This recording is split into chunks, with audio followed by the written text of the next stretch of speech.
श्री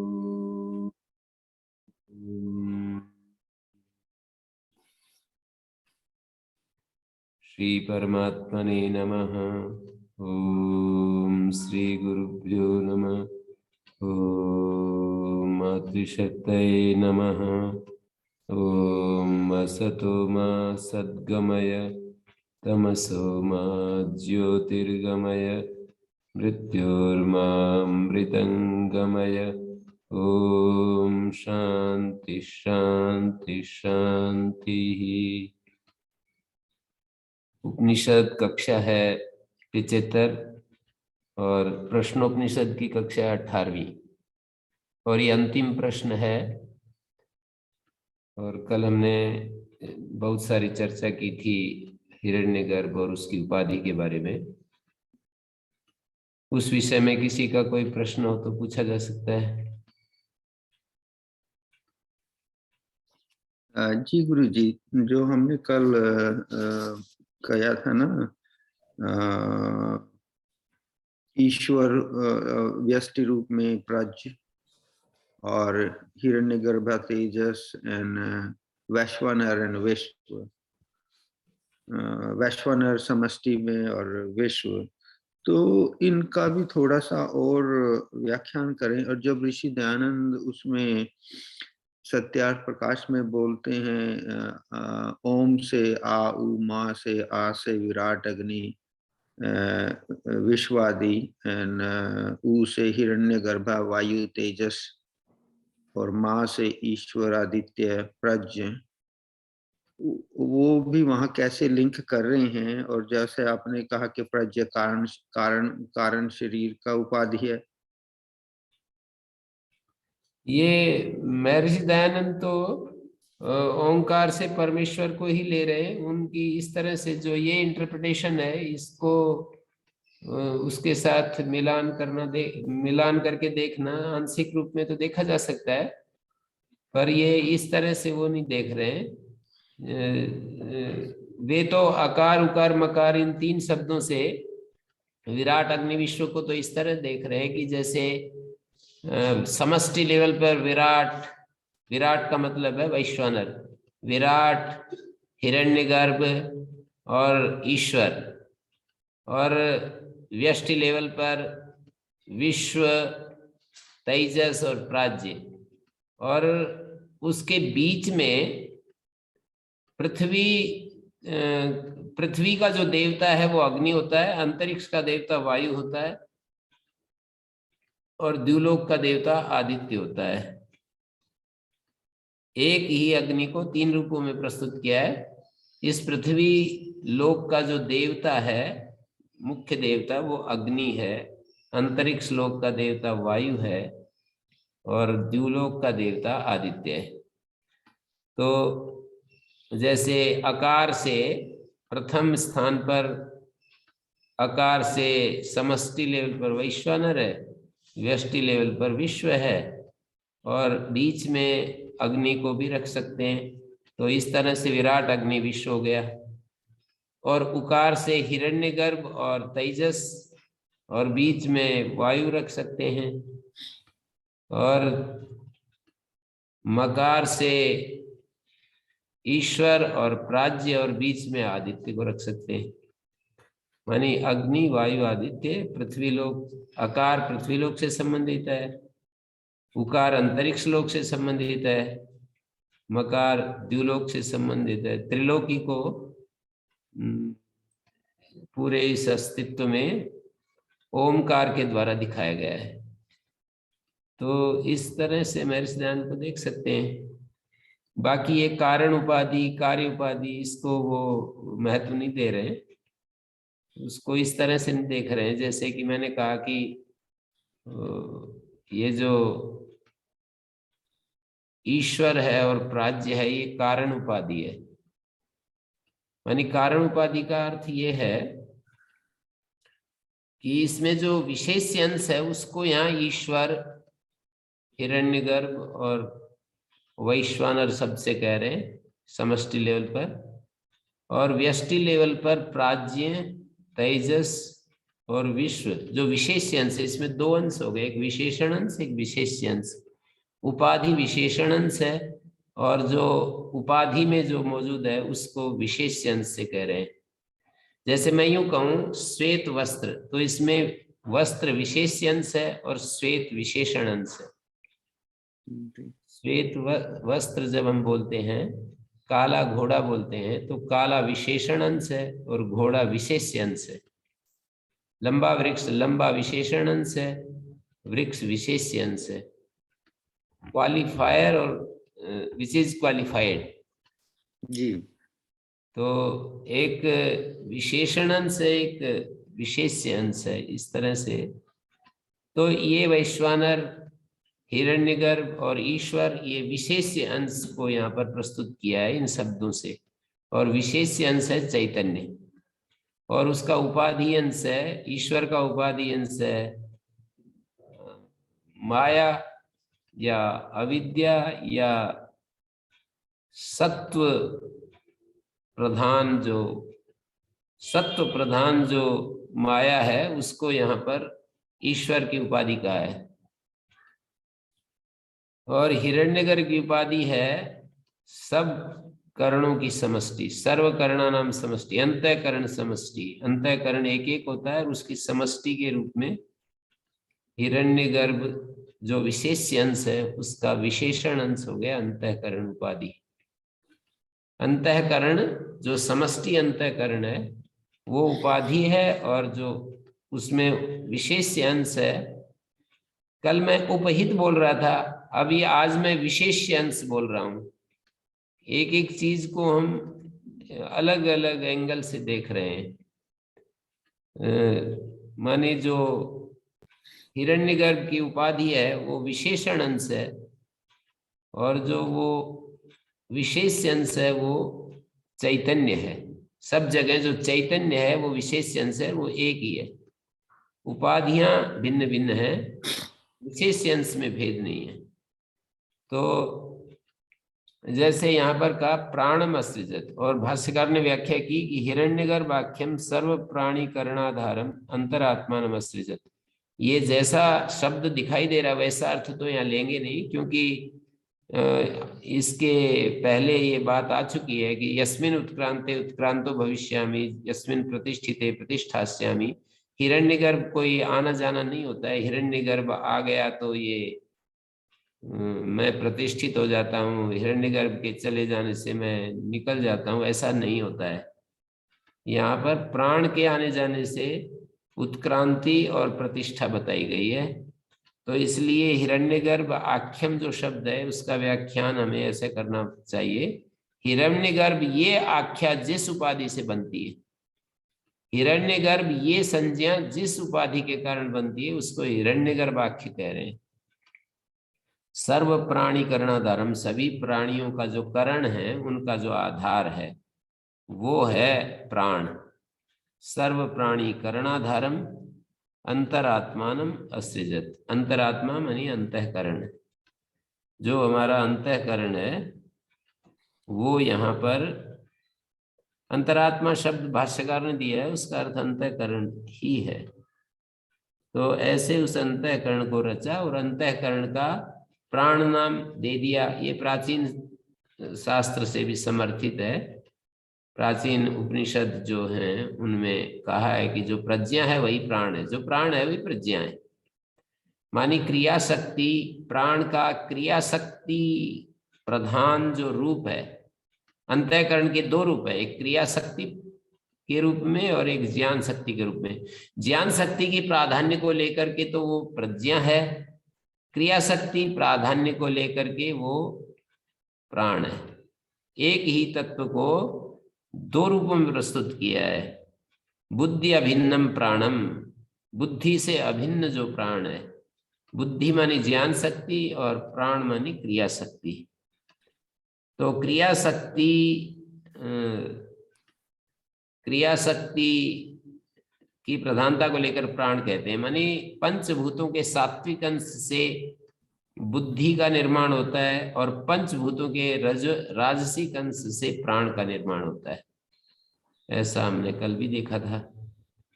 तो स प्राणम असृजत, स मानी वो जो पुरुष है, षोडश कला पुरुष, उसने अपनी कलाओं का निर्माण किया है। तो सबसे पहले प्राण इस कला को निर्मित किया, और प्राण के बाद फिर एक एक आती चली गई। प्राण से श्रद्धा, जो शुभ कर्मों की जो प्रवृत्ति हेतुभूत, शुभ कर्मों के कर्मों में जो प्रवृत्ति की हेतुभूत श्रद्धा है, उसको रचा, और श्रद्धा से फिर तथा कर्म फल उपभोग साधनाधिष्ठानानि कारणभूतानि महाभूतानि, कारणभूत जो महाभूत हैं, मानी कर्म फल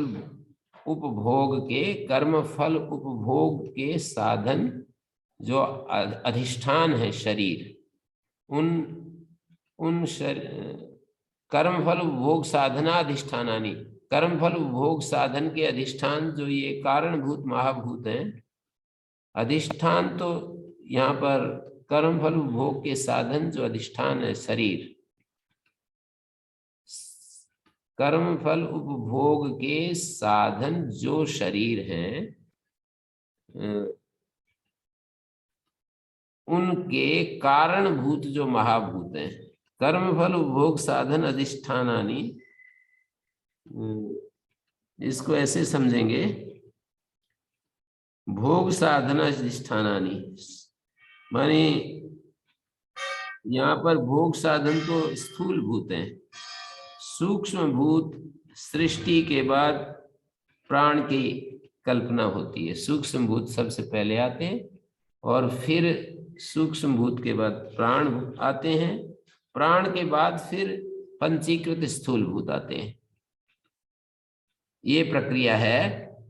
मानी सबसे पहले इस अस्तित्व में पंच महाभूत होते हैं, सूक्ष्म पंच महाभूत, उन्हीं का फिर विस्तार है सारा अस्तित्व।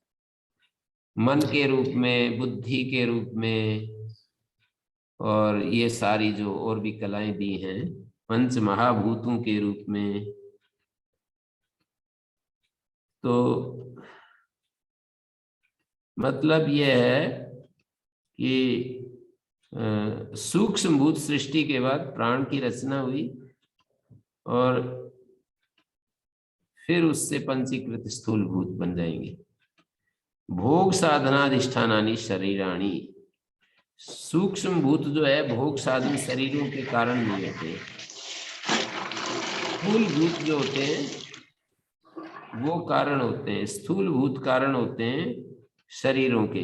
तो यहाँ पर भाष्यकार ने एक शब्द लिखा है कि कर्म फल उपभोग साधनाधिष्ठानानि कारणभूतानि, ये कारणभूत है महाभूत अर्थात स्थूल भूत। सूक्ष्म भूत जो है वो भोग साधन नहीं होते हैं। कर्म फल उपभोग के साधन अधिष्ठान जो कारणभूत हैं, वे महाभूत के रूप में रचे गए। तो इसको ऐसे भोग साधन अधिष्ठानानि, भोग साधन के अधिष्ठान, अधिष्ठान मानी शरीर, भोग साधन के आश्रय जो शरीर है, सूक्ष्माणाम, सूक्ष्म जो है वे वैसे भोग साधन के अधिष्ठान नहीं होते। और स्थूल भूत सृष्टि के बाद इंद्रिय मन सृष्टि आई है।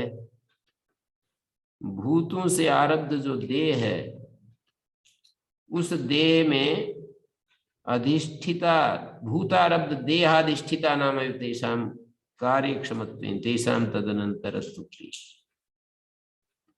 भोग साधन अधिष्ठानत्वं भूतानां तत्कारणत्वात् कारणभूतानि, मानी भोग साधन अधिष्ठानत्व जो है भूतों का कैसे है, उसके कारण होने, शरीरों के कारण है महाभूत। तो खम वायु ज्योति आपा पृथ्वी, ये पंच महाभूत जो है स्थूल भूत शब्द से, यहाँ पर पंच महाभूतों को स्थूल भूत रूप से ग्रहण करना है। फिर इंद्रिय मन अन्न, तो ये सब कल इसमें हमने कर्म और लोक भी देखा। लोकेषु च नाम, माने लोक का मतलब कर्म फल, लोक्यते भुज्यते इति लोका, और लोकों में जो फिर कर्म फल के लोकेषु च नाम, लोकों में जो नाम है, यानी कर्म और कर्म के फल दोनों तरह से कर्म फल को हम देख सकते हैं। कर्मों का फल तेषु च सृष्टानाम प्राणिनाम, वो जो कर्म फल है वो दो रूप है ना, एक तो तात्कालिक रूप से अभी जो कर्मों के फल हमें मिलते हैं दृष्ट रूप में, और जो अदृष्ट रूप में, दो तरह के फल होते हैं। इस जीवन को जीते हुए भी हमें ऐसा करेंगे तो ऐसा होगा, और अदृष्ट रूप में जो फल मिलते हैं तेषु च सृष्टानाम प्राणिनाम, और उन कर्म फलों में जो सृष्ट प्राणियों के नाम है, सृष्ट प्राणियों के जो अलग अलग नाम होते हैं जो हमारे द्वारा रखे जाते हैं। तो ये सारी 16 कलाएं। इसमें एक बात मैं कहूँगा, ये जो हिरण्यगर्भ, ईश्वर हिरण्यगर्भ और वैश्वानर की बात है, उसमें जो उपाधि है, उपाधि कभी भी उस चैतन्य अंश को आवृत नहीं करती, ढकती नहीं है। चैतन्य कभी भी उपाधि के कारण अपने स्वरूप को भूलता नहीं है। ईश्वर, हिरण्यगर्भ, वैश्वानर, ये जो इसका विशेष अंश चैतन्य है, चैतन्य का मतलब ज्ञान स्वरूप, सत्य चित आनंद स्वरूप चैतन्य अंश वो है। तो वो चैतन्य अंश उपाधि के कारण से वो अपने आप को विस्मृत नहीं करता है, क्योंकि उपाधि वहां शुद्ध सत्व प्रधान है। तीनों में जो उपाधि है, ईश्वर की जो उपाधि है वो कारण रूप है, और उसी की कार्य रूप उपाधि हिरण्यगर्भ, जिसको सभी करणों का समष्टि रूप कहा, और ये जो देह है वैश्वानर, यहाँ पर भी वो जो वैश्वानर है वो अपने को भूल नहीं रहा है कि मैं वैश्वानर हूं। लेकिन यहाँ जो व्यष्टि लेवल पर जो उपाधि है वो मलिन सत्व प्रधान है, उसमें जो चैतन्य अंश है वो आवृत हो जाता है। जैसे कि सूर्य के ऊपर बादल छा जाए तो सूर्य दिखाई नहीं देता, इसी तरह से दो घटना घटती हैं। जब वो आवृत हो जाता है तो जो आत्मा है उसका अग्रहण हो जाता है, और साथ में अन्यथा ग्रहण भी हो जाता है। ये दो शब्द मैं बोल रहा हूं, इनको टेक्निकली समझने की जरूरत है। अग्रहण भी हो जाता है और अन्यथा ग्रहण भी हो जाता है। अग्रहण का मतलब है मैं प्राज्य हूं, मैं तेजस हूं, मैं आत्मा हूं, इस रूप में उसका चैतन्य को बोध नहीं रहता, मैं चैतन्य हूं। ये तो हमें सीखी सिखाई बातें, हम सुन करके हम बोले तो एक अलग बात होती है कि हम शास्त्र से सुनकर किसी महापुरुष के कि तुम अपने को चैतन्य समझो, तुम चैतन्य रूप हो, ये एक अलग बात है।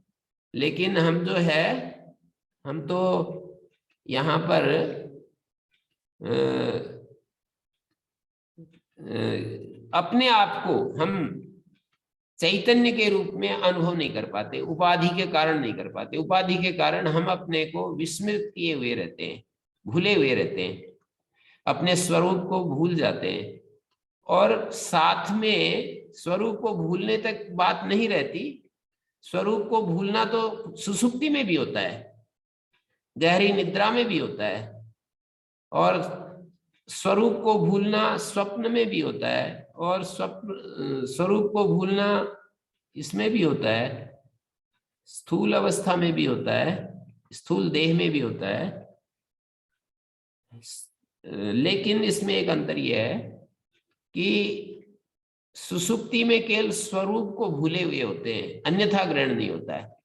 पर यहाँ दो चीजें होती हैं, स्वप्न में और सुसुप्ति में दो चीजें होती हैं।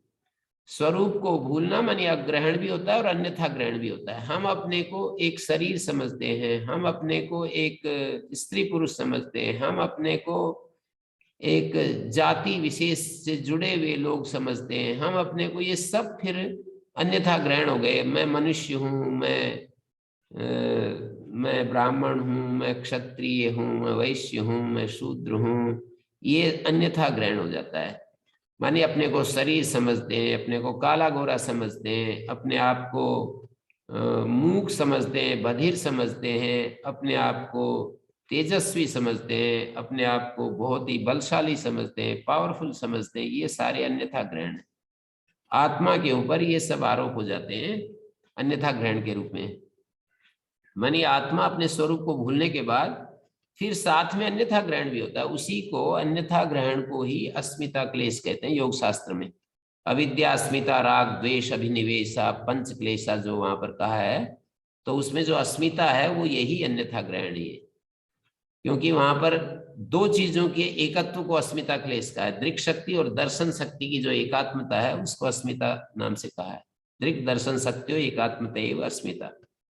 दृक् शक्ति और दर्शन शक्ति की जो एकात्मता है, एक रूपता है, उसको अस्मिता क्लेश कहा है। तो इसको आप यहाँ पर इसको आप ये समझिए कि अन्यथा ग्रहण और अग्रहण, ये मेरे को आप एक बार थोड़ा रेस्पॉन्स दीजिए कि ये आपको स्पष्ट है या इसमें कुछ और भी। जी गुरु जी, मैं ये तो आपका जो अन्यथा ग्रहण और अग्रहण, जो अग्रहण सुषुप्ति में होता है वो तो मैं समझता हूँ गुरु जी।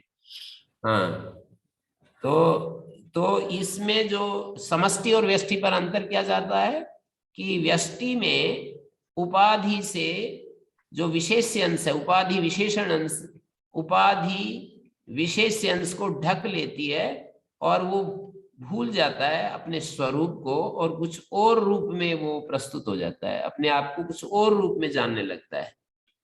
जागृत और स्वप्न अवस्था में, सुसुप्ति में केवल अपने को भूलता है और स्वप्न और जागृत अवस्था में अपने को भूलने के साथ कुछ और जुड़ जाता है कि मैं ये हूं, मैं वो हूं, ऐसा ऐसा।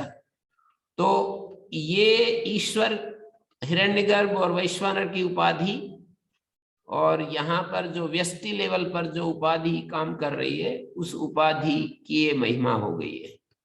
उपाधि के कारण से हम अपने स्वरूप को भूल जाते हैं, मतलब अपने चैतन्य स्वरूप को हम भूल जाते हैं। चैतन्य होते हुए भी हमें ये बोध नहीं रहता कि हम आत्मा हैं।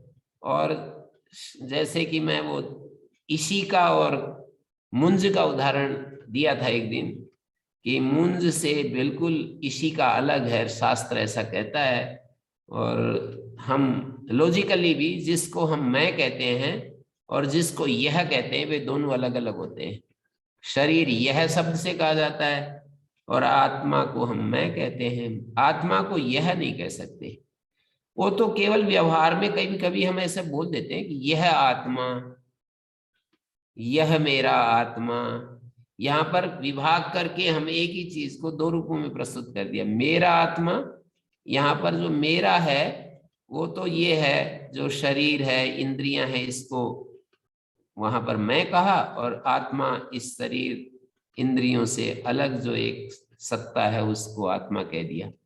मेरा आत्मा मानी मैं शब्द से वहां पर शरीर, इंद्रिय और आत्मा, शरीर इंद्रिय को मैं कह दिया और फिर मेरा आत्मा कह करके इस शरीर इंद्रिय का आत्मा ऐसा प्रयोग कर देते हैं। शब्दों के जो प्रयोग होते हैं उन पर हमें गहराई से विचार करें तो ये बहुत हमें मदद मिलती है कि हम वाक्य प्रयोग में कैसे कैसे हम शब्दों को उपयोग लेते हैं।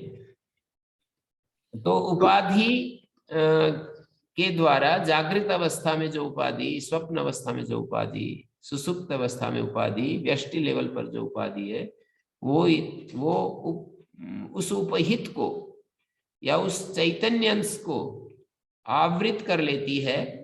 और फिर जब हम साधना करते हैं तो हम ऐसी स्थिति प्राप्त कर लेते हैं कि वो आवरण हम हटा देते हैं। ज्ञान के द्वारा उस आवरण को हम हटा देते हैं और हमें वो मूल तत्व दिखने लगता है और ये सारे आवरण हट जाते हैं जो कि उस चैतन्य के ऊपर आरोपित थे।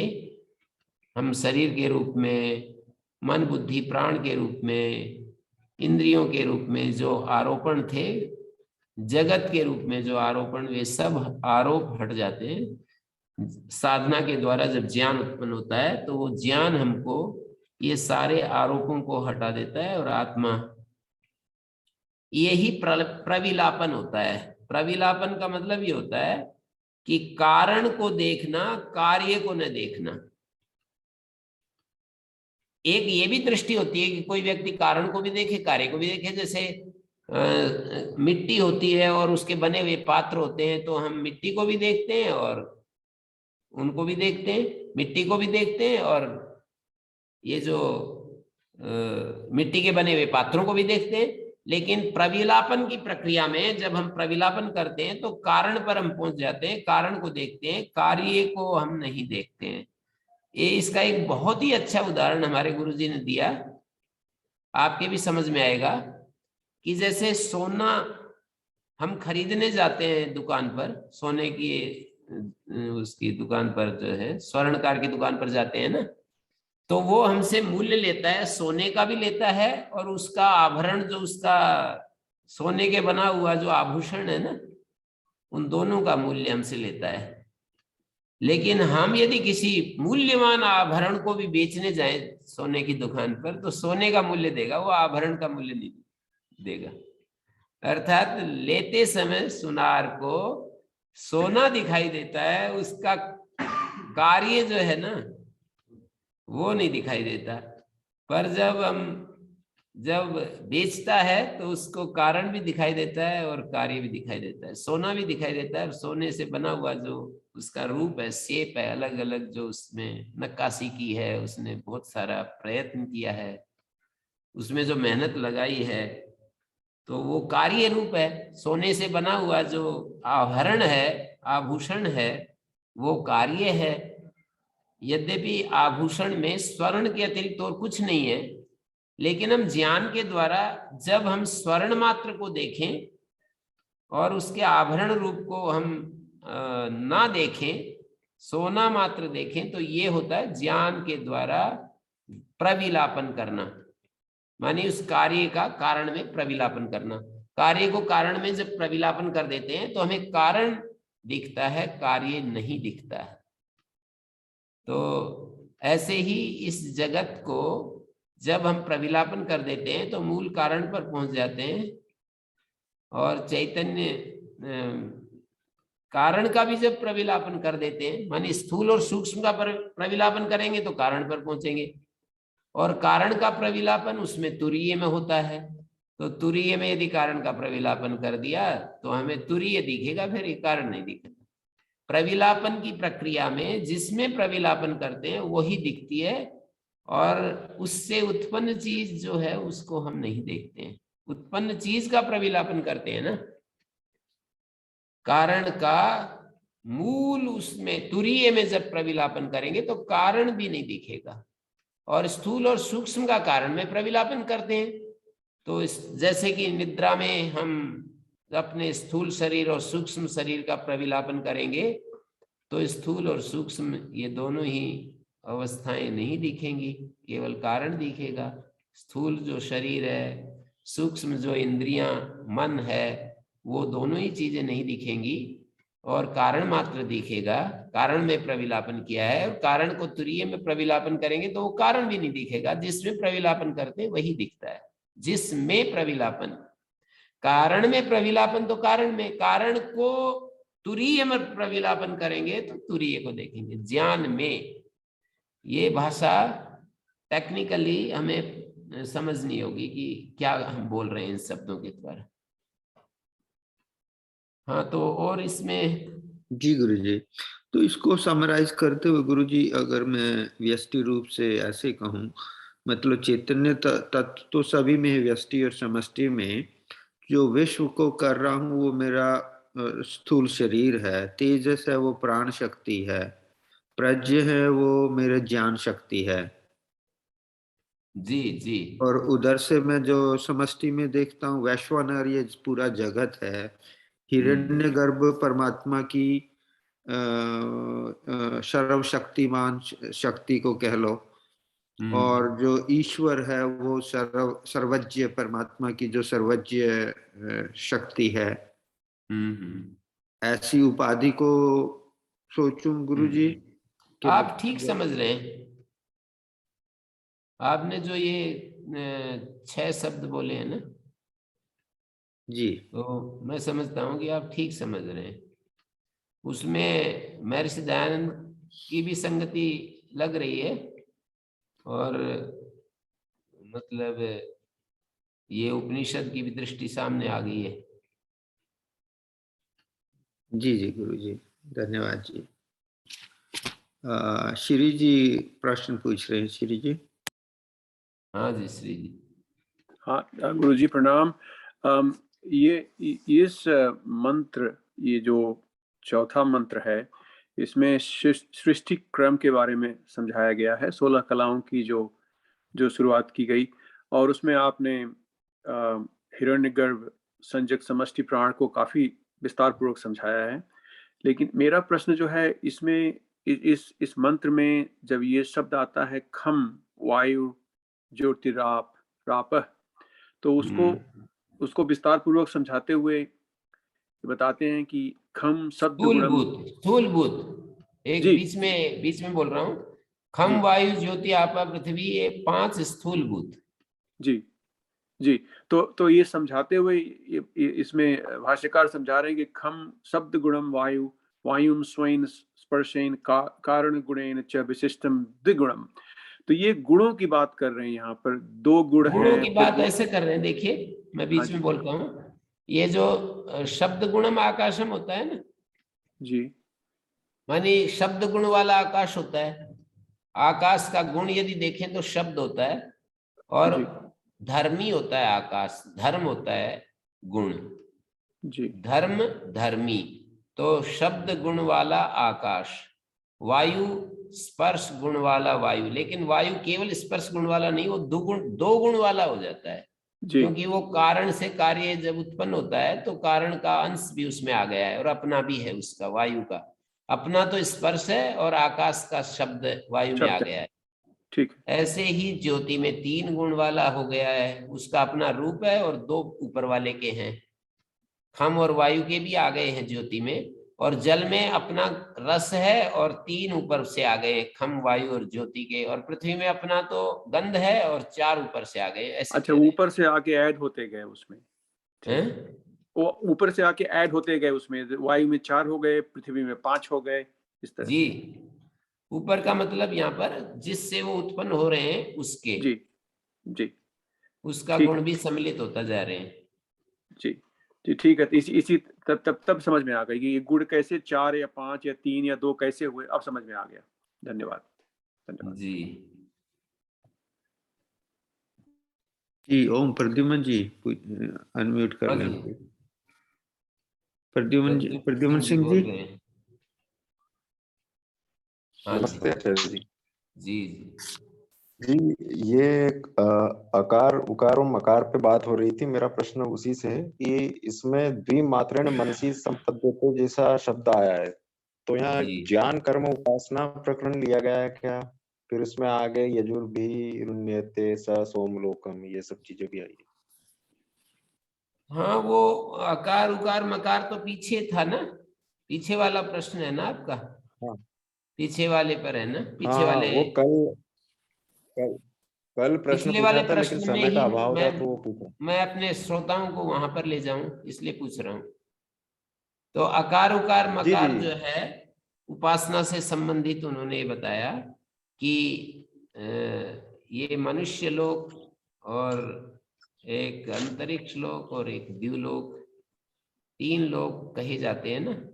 तो मनुष्य लोक में हमारा कैसे आगमन होता है, यदि हम इसको लॉजिकली और हमारे को समझ में आ जाए मोटी भाषा में, ये इसको कहें तो, एक किन्होंने कहा था, श्री जी ने कहा था या किन्होंने कहा था, आप लोगों में से एक और विक्रांत जी ने कहा था, कुछ कहा था कि माने कुछ हम अपनी उपासना को इतना बनाएं जिससे कि कम से कम मनुष्य लोक में तो आ जाएं, फिर और ज्यादा करेंगे तो हम स्वर्ग लोक की प्राप्ति होगी, और भी ज्यादा उपासना करेंगे तो हमें ब्रह्मलोक की भी प्राप्ति हो जाएगी।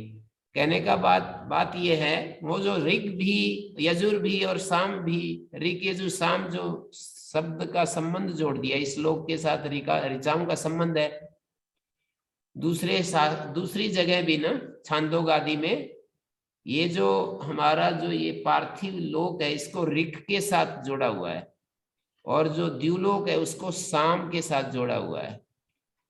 गृहस्थ आश्रम में भी एक मंत्र आता है, उसमें इस तरह का कोई मंत्र है, तुम माने ऋक त्वम सामहम, मैं साम हूं तुम ऋक हो।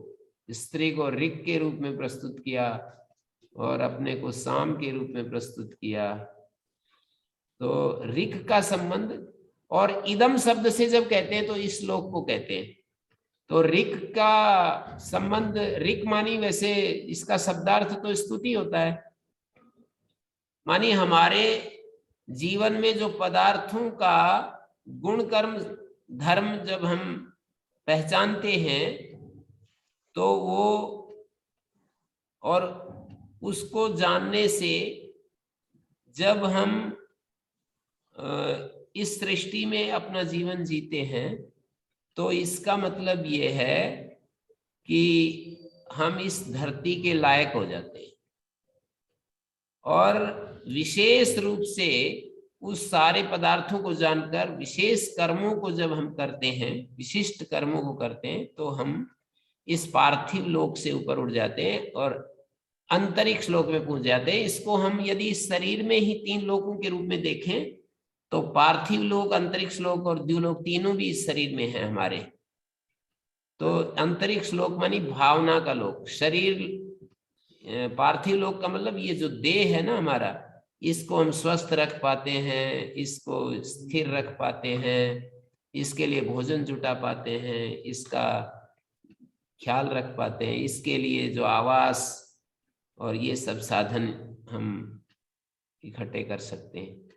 और जब हम भावना के लोक में जाते हैं तो अंतरिक्ष लोक में पहुंच गए। और ये कर्मों की विशिष्ट रूप यजु के साथ उसको जोड़ा है, और यजु का संबंध कर्म से है। मानी जब हम यजन और यजु, यही है ना, यजन करते हैं अपने कर्मों का, जब हम यजन करते हैं, एक कर्म होते हैं भोग के लिए, एक कर्म होते हैं यजन के रूप में। तो ये दोनों की स्थिति अलग अलग होती है। कर्म जब यजन बनते हैं तो वो इस समष्टि के लिए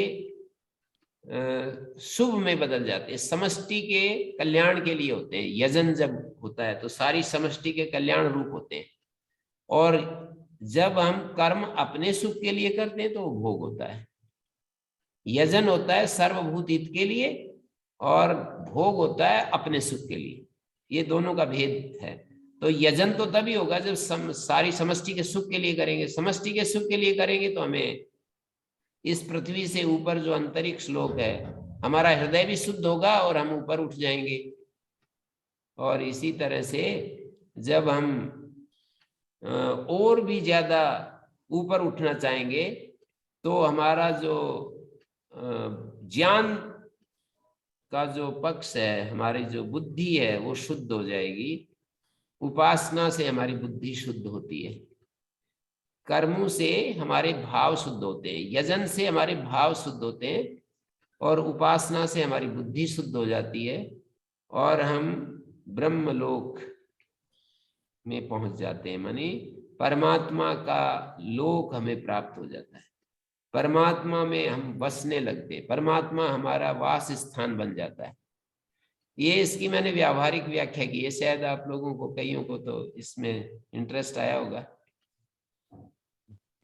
जी हाँ जी, ये द्युलोक अंतरिक्ष लोक, आचार्य जी, हाँ जी। द्युलोक अंतरिक्ष लोक है, तो इनको ऋग यजु और साम के सापेक्ष हम लें तो किस तरह इन्हें कहेंगे तीनों लोगों वही को? तो मैंने बताया कि ऋग का मतलब स्तुति, पदार्थों का गुण धर्म आदि जब हम जानते हैं, इस धरती पर जो पदार्थों के गुण धर्म जान करके उनका उपयोग लेते हैं तो इस धरती पर जीने लायक हो जाते हैं। हमारा शरीर स्वस्थ रहेगा और हम अपने शरीर की सुरक्षा के लिए हम साधन जुटा पाएंगे। प्रॉस्पेरिटी, समृद्धि जिसको कहते हैं ना, वो हमें प्राप्त होगी जी। और जैसे हम कर्म यजन के रूप में हमारे कर्म बदल जाएंगे तो प्रॉस्पेरिटी से ऊपर उठ करके हमारे भाव लोक शुद्ध होगा। और हमारा अंतरिक्ष का संबंध भाव के साथ है ना, हृदय के साथ। अंतरिक्ष और हृदय का तालमेल है, मतलब एक लेवल पर है, और द्युलोक और बुद्धि का एक ही है। तो हमारा भाव शुद्ध हो जाएगा, यजन से भाव शुद्ध होंगे। यजु का मतलब यजन, मैं शब्द साम्य से भी इसका बात कह रहा हूं, यजु यजन, और यजन प्रधान है ना, ये जो यजुर्वेद है ये यजन प्रधान है। इसमें विविध कर्मों को करने की बात कही है, माने यज्ञीय कर्मकांड बहुत ही इसी पर सारा टिका हुआ है, यजुर्वेद के ऊपर।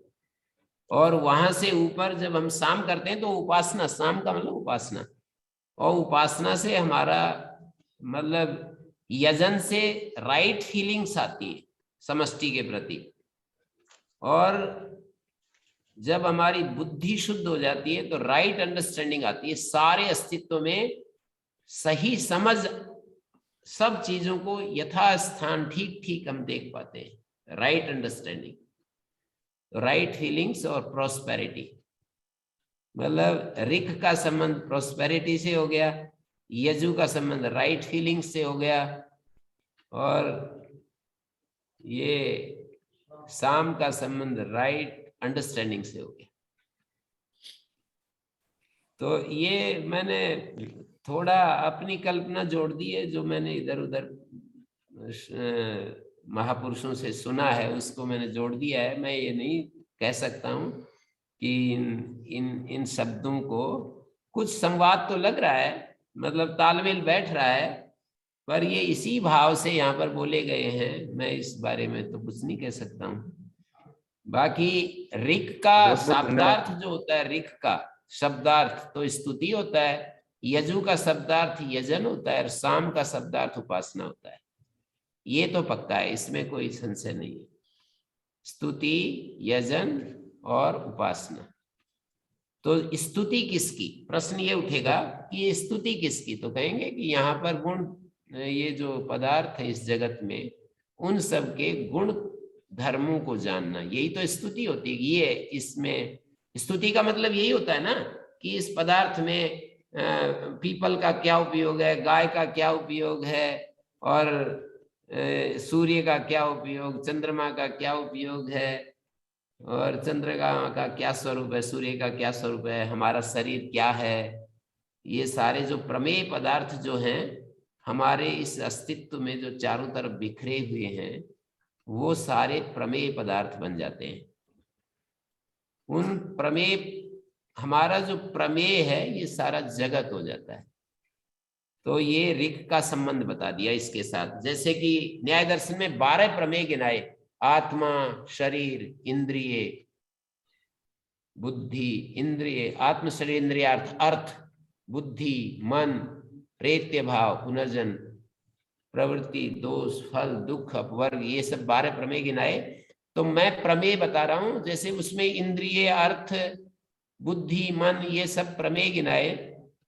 तो ये इस प्रमेय को हम समझें तो समझो कि ऋक को हमने समझ लिया, ऋक का उपयोग कर लिया है। तो एक मात्रा उपासन से हम समझ लो इस धरती के ऊपर जीने लायक हो जाते हैं।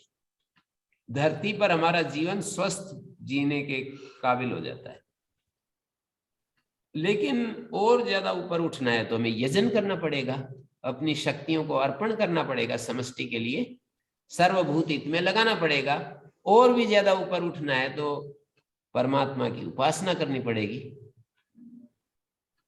तो उपासना तो यहाँ से भी हो रही है, ये स्तुति के रूप में जो है वो भी एक उपासना का रूप है, यजन भी उपासना का रूप है, और एक उपासना के 3 रूप है। उपासना के ही ये 3 रूप हैं, स्तवन भी, प्रार्थना, स्तवन भी और यजन भी, और उसका तीसरा रूप है उसके साथ ब्रह्म के साथ तन्मय हो जाना।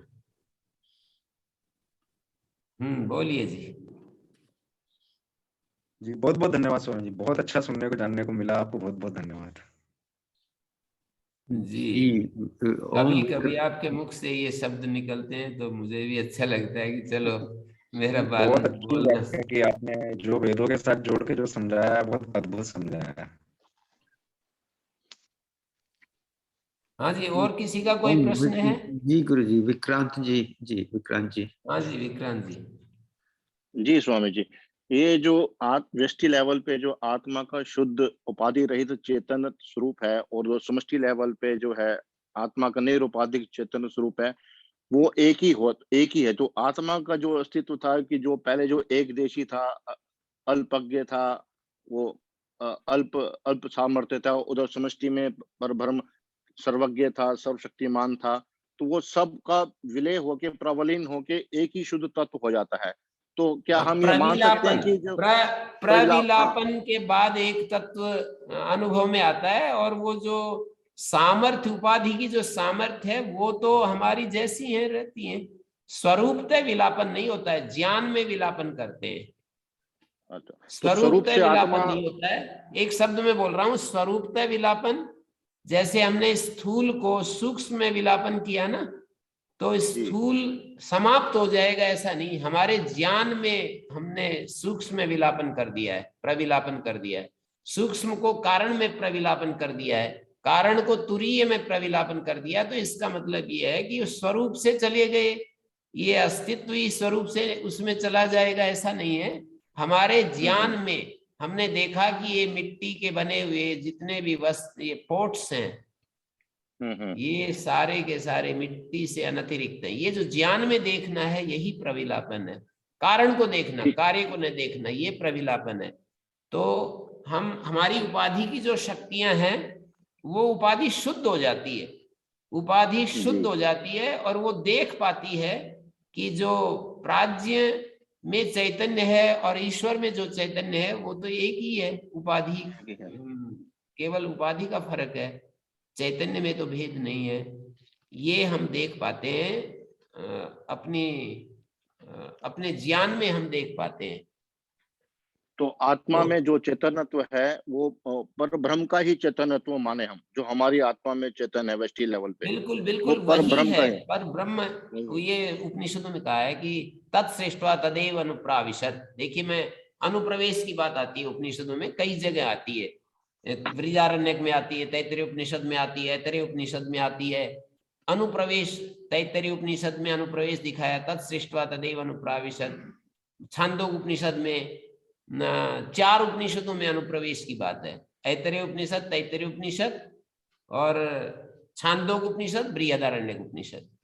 4 उपनिषदों में अनुप्रवेश की बात है। मानिए अनुप्रवेश का रूप ये है कि वो परम आत्मा, वो परम तत्व हमारे इस शरीर में आकर के बैठ गया है, मतलब वही उपस्थित है यहाँ पर, वही परमात्मा यहाँ उपस्थित है। अज्ञान अवस्था में हम अपने को भूल जाते हैं कि हम वही हैं, इस बात को हम भूल जाते हैं। और ज्ञान, श्रवण मनन निधिध्यासन के द्वारा आत्मा के लिए जब हम प्रयास करते हैं, आत्मा को जानने के लिए, आत्मा वारे द्रष्टव्या मंतव्या श्रोतव्या निधिध्यास्तव्या, जब हम आत्मा को जानने के लिए हम कटिबद्ध होते हैं और उसके लिए तुल जाते हैं कि मेरे को तो आत्मा को जानना ही है, सब कुछ, सब तरफ से अपने मन को हटा करके आत्मज्ञान के लिए जब पूरे हम अपना मन बना लेते हैं, तो फिर हमारा ये जो आवरण है, वो आवरण जो रजोगुण तमोगुण प्रधान आवरण था ना, वो सत्व में बदल जाता है। और फिर ये आवरण, ये उपाधि बाधक नहीं बनती। जैसे ईश्वर की उपाधि बाधक नहीं बनती, ईश्वर को अपना स्वरूप बोध में ईश्वर की उपाधि बाधक नहीं बनती। हिरण्यगर्भ की उपाधि हिरण्यगर्भ में बाधक नहीं बनती, वैश्वानर की उपाधि वैश्वानर के लिए उपाधि नहीं बनती। ऐसे हमारी उपाधि भी शुद्ध हो जाती है। आपको बताऊं, आयुर्वेद को अध्ययन करते हुए मैंने एक बात नोट की। वहां पर ये कहा है कि शरीर के रोग होते हैं, एक मन के रोग होते हैं, शरीर के रोग और मन के रोग। अब वो जो मन के रोग होते हैं, उनको कहा कि ये जो तमोगुण और रजोगुण है, ये मन के रोग है। और मन का स्वास्थ्य क्या है, तो बोले सत्वगुण। ऐसे शरीर के रोग क्या हैं, तो बोले कि ये धातुओं की विषमता और दोषों की विषमता, वात पित्त कफ, जो 3 दोष होते हैं, सप्त धातु होती हैं, उनकी जो विषमता है वो रोग है, और उनका जो समत्व है, जितना जो चाहिए उतना होना, ये स्वास्थ्य है। धातु साम्य, साम्य का मतलब जिसका प्रोपोर्शन जितना चाहिए वो स्वास्थ्य है। दोष, वात पित्त कफ को दोष कहते हैं, और रस रक्त मांस मज्जा अस्थि वीर्य, इनको धातु कहते हैं। तो सप्त धातुओं का साम्य, धातु साम्य जो है आरोग्य है, और दोष साम्य आरोग्य है, और विषमता रोग है। ऐसे मन के बारे में भी कहते हैं कि रजस और तमस रोग है मन का, और सत्व मन का स्वास्थ्य है, ऐसे कहा। तो बिल्कुल यहां पर भी मैं उसको टैली करके देखूं कि हमारा जो उपाधि है रजस और तमस प्रधान जब होती है, तो वो आत्मा को आवृत कर लेती है। हम भूल जाते हैं कि हम आत्म स्वरूप हैं, हम अपने स्वरूप को भूल जाते हैं, अग्रहण की स्थिति आ जाती है। जैसे गहरी नींद में, हमें गहरी नींद में जैसे हम अपने आत्म स्वरूप को भूल जाते हैं, तो वैसे स्थिति आ जाती है। और जब ये उपाधि जागृत और स्वप्न में, ये क्योंकि गहरी नींद में तो सबकी नींद एक जैसी होती है, पर वो गहरी नींद से उठने के बाद भेद हो जाता है ना। जैसे हमने देखा था यही प्रश्नोपनिषद में कि निद्रा तो सबकी एक ही होती है, लेकिन जागृत और स्वप्न अवस्था में, जागृत और स्वप्न अवस्था में योगी का, निद्रा से उठने के बाद योगी का कुछ अलग रहता है और सामान्य आदमी का कुछ अलग होता है। तो जागृत और स्वप्न, जागृत अवस्था में और स्वप्न अवस्था में हमारी उपाधि यदि मतलब रजस और तमस, जो उसका, जिस उपाधि में रजस तमस की प्रधानता थी, साधना के द्वारा यदि सत्व की प्रधानता आ जाती है ना उपाधि में, तो वो उपाधि वैसे ही बाधक नहीं बनती जैसे ईश्वर, हिरण्यगर्भ और वैश्वानर की उपाधि बाधक नहीं बनती। ये बात आप ध्यान से पकड़ेंगे तो बस। ये तो पकड़ी गई है बात, अच्छी तरह से पकड़ी गई है। जो उपाधि की लेवल की बात है वो तो आपने बिल्कुल शुद्ध तरीके से बुद्धि में डाल दिया आपने। ये तो बहुत ही, आपका बहुत धन्यवाद है गुरुजी। और दूसरा मुझे जानना था, एक बार जब आत्मा इतना सर्वश्रेष्ठ, इतना उत्कृष्ट ज्ञान, शुद्ध ज्ञान प्राप्त करके जब ब्रह्म में लीन हो जाता है, तो उसको ऐसा क्या होता है कि वो वापस आना पड़ता है उसको? क्योंकि ज्ञान की तो बहुत कोई आवरण नहीं है। एक बार ब्रह्म में लीन हो गया तो फिर ब्रह्म में ही लीन रहता है वो आत्मा, या वापस आना पड़ता है उसको वापस संसार में? क्योंकि वापस संसार में आने का कारण तो वही अज्ञान है, अनावरण है, सत्य रजस तमस का गुणों से प्रभावित होना है, बाकी सब चीजों से प्रभावित होना है। इसमें दो मत है, एक तरफ महर्षि दयानंद है, दूसरी तरफ प्राचीन जो हम ग्रंथों में हम देखते हैं, महर्षि दयानंद ने उसकी व्याख्या ऐसे कर दी, कुछ लॉजिक दे करके उन्होंने उन मंत्रों का, उन वाक्यों का अर्थ ऐसा कर दिया कि आना पड़ता है। और उनकी दृष्टि में तो पुनरावृत्ति है, और बाकी दार्शनिक जो है ना, कोई भी एक दार्शनिक मुझे नहीं मिला जो कि पुनरावृत्ति मानता हो कि एक बार जब आवरण हट गया तो वो ऐसा कहते हैं। तो हम इस बात को ऐसे कह सकते हैं कि भाई विद्वान आचार्यों के कभी कभी बहुत सारे एक एक मत होते हैं ना, तो ऐसा हम इस बात को रख सकते हैं कि महर्षि दयानंद पुनरावृत्ति मानते हैं और दूसरे आचार्य नहीं मानते। हाँ, ब्रह्मलोक से पुनरावृत्ति छांदोग्य में भी दिखाई है, और मुक्ति से पुनरावृत्ति नहीं दिखाते। ये एक बात है समझने की कि एक ब्रह्मलोक की प्राप्ति और ब्रह्मलोक की प्राप्ति, तब तो पुनरावृत्ति है। हाँ, जब तक लोक में है तब तक तो पुनरावृत्ति होगी। हाँ, लोक में जब तक है तो पुनरावृत्ति होती रहती है। ब्रह्मलोक से फिर हम यदि साधना करें तो हम मुक्त हो सकते हैं, ज्यादा सुविधा है ब्रह्मलोक में। ब्रह्मलोक की स्थिति है एक लोकातीत की स्थिति है। जब लोकातीत ही हो गया तो वापस लोक में आने का तो मतलब नहीं बनता। अगर हाँ, बुद्धि तो ऐसा समझ सकते हैं, आपको जो लॉजिकली समझता है, इसमें कोई दूसरा आपके विरोध में खड़ा होगा कि नहीं इसमें ऐसा नहीं है, तो आप कहोगे ठीक है, आपको ऐसा समझ में आ रहा है, तो आप मेरे को तो यही समझ में आया है, ऐसा आप कह सकते हैं ना। आपको जो समझ में आया है आपको जो कि समझ में वापसी आया है नहीं आप है। ऐसा कह सकते हैं कि भाई लोकातीत होने के बाद लोक में आने की बात नहीं, लोक में जब तक है तब तक हम बहुत लंबे समय तक एक मुक्त जीवन जी करके और फिर वापस पार्थिव जगत पर आ सकते हैं।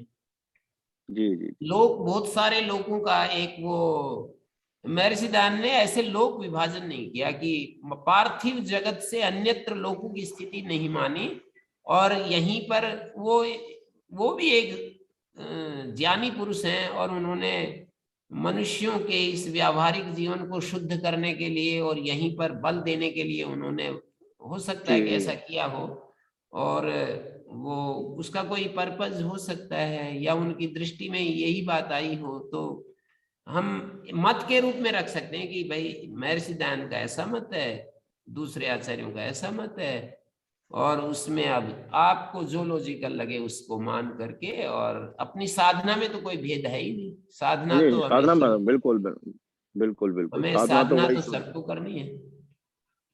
चाहे उस लेवल तक। पुनरावृत्ति मानने वाले हैं उनको भी साधना करनी होती है, नहीं मानने वाले हैं जी उनको भी साधना तो करनी है। हाँ, वहां तक पहुंचना ही बहुत ही, वो अपने आप में ही बहुत बड़ी उपलब्धि है, वहां तक पहुंचना भी। तो हाँ, तो आगे ये जो सब भी समझ हो। गए आप, इसमें कोई दिक्कत नहीं है बिल्कुल भी। आप, जी मैं जहां तक समझाऊं आप ठीक समझ गए। जी जी गुरु जी, बहुत बहुत धन्यवाद, बहुत बहुत धन्यवाद आपका, शतशः धन्यवाद। धन्यवाद गुरु जी। जी। हाँ जी, और बहुत कोई मन मैत्री जी हैं क्या? मैत्री जी हैं आज। जी मैत्री जी।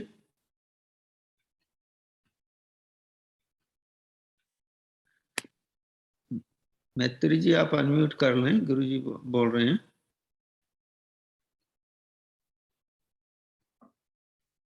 रिस्पॉन्स नहीं कर रहे गुरु जी, हैं तो उनका माइक बंद है। हाँ चलो कोई नहीं। अनिल जी प्रश्न पूछ रहे हैं इस बीच। हाँ जी अनिल जी। ओम नमस्ते जी आचार्य जी। जी जी। आचार्य जी, मेरा प्रश्न ये था कि ये जैसे यजन से भाव शुद्ध होते हैं और जो है उसमें उपासना से बुद्धि शुद्ध होती है, तो ऋक से क्या होता है? ऋक में ऋक से मतलब स्तुति। हमारे को इस धरती पर जीवन जीने के लिए उपयुक्त स्थिति पैदा होती है। हम्म, अच्छा। पदार्थों के गुण धर्म जानेंगे ना, तो हाँ जी हाँ हमें जी। इस लोक में पार्थिव जगत पर जीने के लिए हमें उपयुक्त सामग्री मिलेगी, साधनों का ठीक उपयोग कर पाएंगे। ये जो गलत उपयोग हो रहा है ना, तो हाँ जी वो जो है साधनों के गुण धर्मों को, उनके स्वरूप को ठीक नहीं जान रहा है, इसीलिए तो उल्टा पुल्टा कर रहे हैं। हाँ जी हाँ जी। ये शराब पीने से हमारे शरीर को हानि होगी, धूम्रपान गुटखा खाने से, और ये इसका प्रयोग करने से, एसी का प्रयोग करने से, फ्रिज का प्रयोग करने से हानि होती है। ये सब गुण धर्मों को न जानने से तो हमको वो हो रही है ना। प्रकृति के साथ संपर्क में रहेंगे तो हमारा दीर्घ आयुष्य रहेगा, हमें रोग नहीं सताएंगे। ये सारा गुण धर्मों के ऊपर ही तो डिपेंड है ना। हाँ जी हाँ जी। नहीं, जैसे मतलब बुद्धि शुद्ध हो जाएगी तो फिर ये अपने आप मतलब सारे जैसे साधनों वो का तो सदुपयोग बुद्धि भी। शुद्ध तो उपासना से होती है, ऐसे मैंने जोड़ दिया ना उसको, कि हाँ जी शाम के साथ तो हमारा द्युलोक का संबंध है, यजु का संबंध अंतरिक्ष के साथ है, और ऋक का संबंध इस पार्थिव जीवन के साथ है। ऐसा उपनिषद के शब्दों को मैं जोड़ करके बोल रहा था, तो उसमें तो ऐसे तो ठीक है कि बुद्धि शुद्ध होगी तो सब कुछ ही शुद्ध होगा, हाँ जी हाँ जी। पर वहां पर जो शब्द प्रयोग किए हैं उनकी भी तो कुछ संगति लगानी पड़ेगी ना। ओम ओम। ठीक ठीक है आचार्य जी, धन्यवाद। शेखर जी, मैं एक प्रश्न जल्दी से पूछ सकता हूँ? जी जी हाँ जी। पूछिए पूछिए। आज अभी ये जो डिस्कशन हुआ है गुरु जी, ये आपने बताया कि ऋक, यजु और साम, स्तुति, यजन और उपासना, ये तो समझ में आ गया, लेकिन आपने ये अथर्व अंगिरस को क्यों छोड़ दिया? नहीं, अथर्व तो इन चारों का ही विज्ञान है, इन सब का ठीक ठीक उपयोग लेने का नाम ही अथर्व है। अच्छा अच्छा, तो ये जो वो विज्ञान कहते हैं, विज्ञान, ज्ञान कर्म उपासना और विज्ञान एक शब्द और आता है। जी ओके ठीक है। तो फिर ये कर्म उन प्राणियों के लिए कर्म के साधन हैं, ये साधन भूत हैं ऋक, यजु और जी जी, साम, और फिर मतलब वो हाँ, बिल्कुल ठीक ही है, सही है। ऋग यजु साम, ठीक ठीक, समझ गया। विज्ञान जो है इन सब का ठीक उपयोग लेना। जी जी, ठीक है, ठीक, अब समझ में आ गया, धन्यवाद। जी गुरुजी। मैत्री जी आप अनम्यूट कर लें। नमस्ते आचार्य जी जी मैत्री जी। तो मैं प्रश्न तो भाई पूछा नहीं था, मैं क्या हाँ नहीं, मैंने कहा कि आपको अच्छा लगा होगा ये सारा जो एक्सप्लेनेशन है, सारा डिस्कशन है, आपको ये सब, आप भी अच्छे विचारक हैं, बहुत सत्संगी हैं, तो आचार्य जी मैं वो अलग से आपको फोन करके बताने वाला था। हाँ तो एक्चुअली ये जो है ना, आप अभी जैसे आप पतंजलि में थे तो आपके लेक्चर आपको मिलना तो फुल वहां आना पड़ता था। अब क्या है कि पूरा आप अवेलेबल है सब टाइम, तो वो बहुत बड़ी मतलब उपलब्धि है हमारे लिए। क्योंकि अभी आपके सारे जो लेक्चर यूट्यूब में है, कभी हम अटेंड नहीं कर पाते तो उसका यूट्यूब में आ जाता है, वो देख लेते हैं, सुन लेते हैं।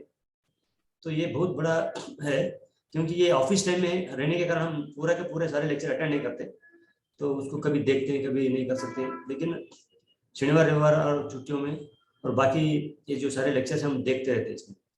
तो ये बहुत बड़ा मतलब ये बहुत अच्छा लगा मुझे, क्योंकि आप हाँ, जैसे ये तो इनका श्रेय, जैसे मैं पतंजलि में था सारा श्रेय स्वामी जी को देता था, अब मैं यहाँ पर हूँ तो सारा श्रेय जो है शेखर जी को दे रहा हूँ। मैं तो केवल यहाँ पर बस ठीक है, इसमें आप लोग मेरे को मौका देते हो, स्वामी जी ने मेरे को प्लेग्राउंड दिया खेलने के लिए, अभी शेखर जी ने प्लेग्राउंड दे रखा है। हाँ, कुल मिलाकर आप सबको धन्यवाद हृदय से, क्योंकि ये हम घर बैठे ऑफिस में कभी भी है तो हम देख रहे हैं, और ये पूरा दुनिया भर में देख रहा था आपका एसोसिएशन पहले 100 300 400 लोग हो रहे हैं आपका, जो भी देख रहे हैं लोग यूट्यूब में, तो ये बढ़िया है।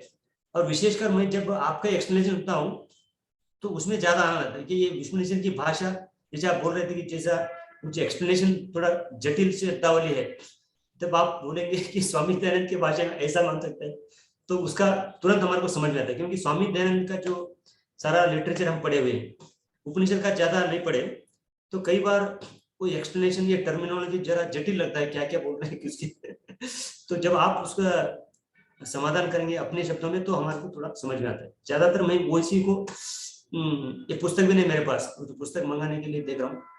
तो विशेषकर मैं आपका जो आपके शब्दों में जो वर्णन आता है उसको वो मुझे बहुत अच्छा लगता है, क्योंकि ये उपनिषद की भाषा जो शब्दावली है क्या क्या बोलते रहते हैं, तो वो तुरंत समझ में नहीं आती बात। नहीं, वो तो ये पहले से ही पतंजलि में था, तब भी लोग ऐसे कहते थे कि आप अपनी बात पुस्तक से हट करके जब बोलते हो तो अच्छा समझ में आता है, पुस्तक वाली भाषा फिर हमें पुस्तक को सामने रख करके जब कुछ बताते हैं, पंक्तियों की व्याख्या करते हैं तो उतना पकड़ में नहीं आता। वो तो उसके लिए कारण एक भाषा का भी है, अवरोध, मानी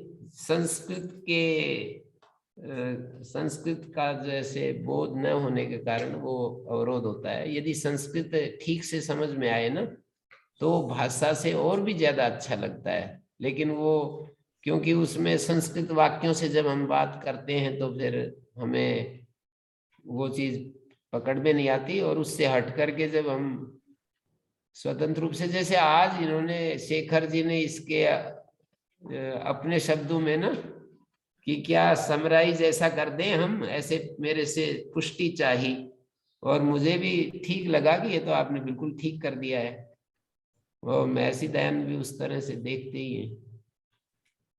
और कभी कई नई चीजें मुझे पता चली है, जैसे कि गीता केवल वो युद्ध भूमि पर का नहीं है, केवल पूर्ण श्री कृष्ण जी का पूरा जीवन चरित्र है, ये एक बड़ी बात मुझे समझ में आ गई।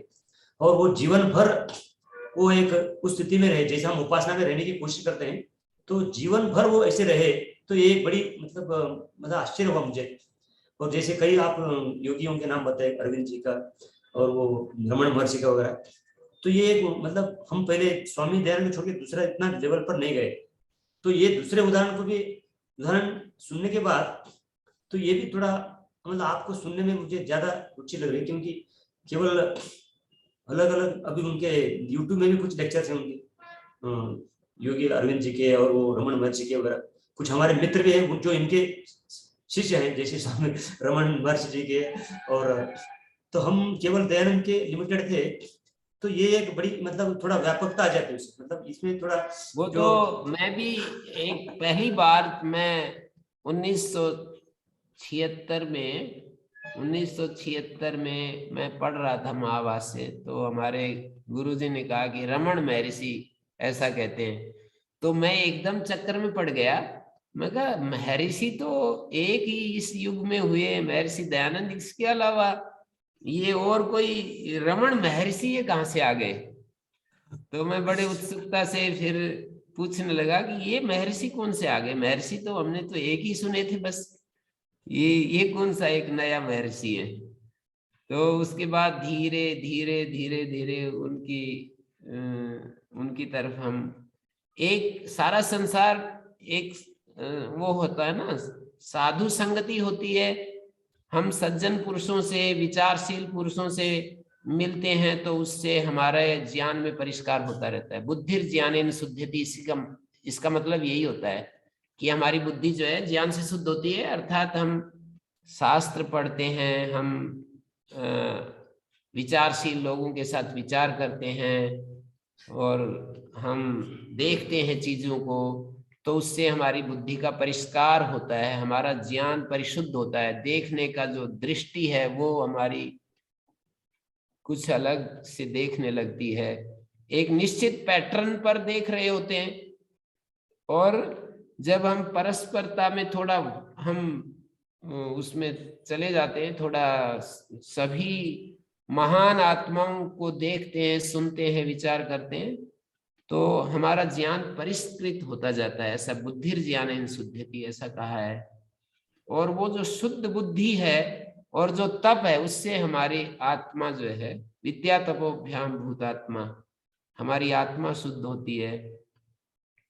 तो परस्परता में है। न्याय दर्शन में भी कहा है कि हमें हमेशा संवाद करना चाहिए। जो अनसूयु हैं, जो हमसे असूया नहीं करते, मतलब हमारे भीतर दोष नहीं देखते, ऐसे लोगों के साथ संवाद करना चाहिए।